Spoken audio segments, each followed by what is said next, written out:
The chair recognizes the gentleman from Puerto Rico, Mr. Pierluisi, for 5 minutes.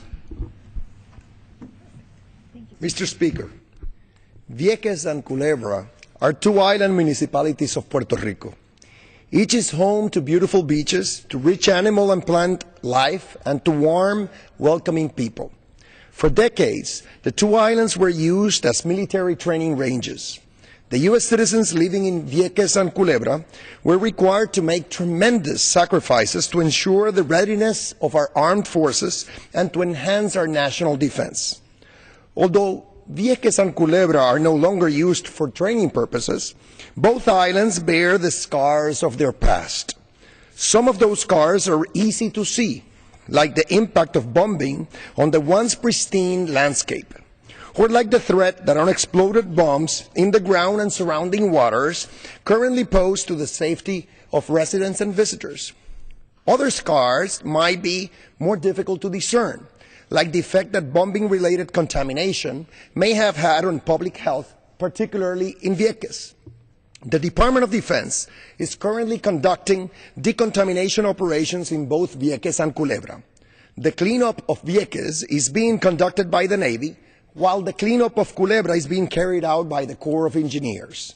Several days ago, I wrote a letter to the Secretary of Defense about DOD's responsibilities with respect to Vieques and Culebra. The letter, which was signed by 16 of my colleagues in the House and Senate, makes three specific requests. First, although many years have passed since the military stopped conducting training exercises on Culebra and Vieques, there are still meaningful gaps in information about the types and amounts of ammunition used on both islands. My constituents have a compelling interest in knowing which types of weapons were used, where they were used, and in what volume they were used. Congress agrees. As a result of bicameral efforts, the report accompanying the 2014 National Defense Authorization Act encourages DOD to make public all of its historical documents related to its training activities on both islands. Our letter to the Secretary requests an update about how DOD intends to implement this congressional language and strongly urges DOD to collect, organize, and publish the relevant documents on the Internet in a single location.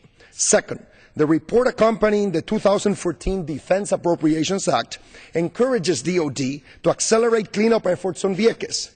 Therefore, my colleagues and I also urge the Secretary of Defense to implement this congressional guidance by allocating the funding necessary to complete the cleanup of Vieques as rapidly as possible.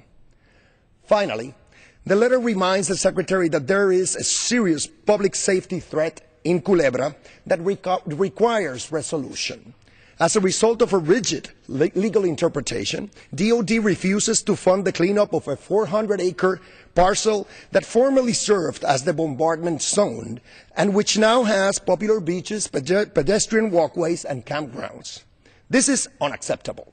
Since 1995, there have been over 70 incidents in which members of the public have encountered unexploded bombs in this part of Culebra that could have caused them grave harm. Last March, a young girl visiting Culebra Beach suffered burns after she picked up an artillery shell containing white phosphorus. And earlier this year, local authorities had to close the same Culebra Beach when a 100-pound unexploded bomb was discovered underwater close to shore.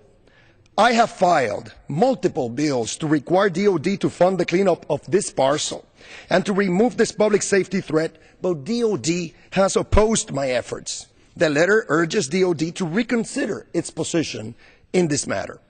The use of Vieques and Culebra as training ranges may have ceased, but the legacy of such use must be addressed by DOD. Working with my colleagues, I will continue to do everything within my power to ensure that DOD fulfills its legal and moral responsibilities.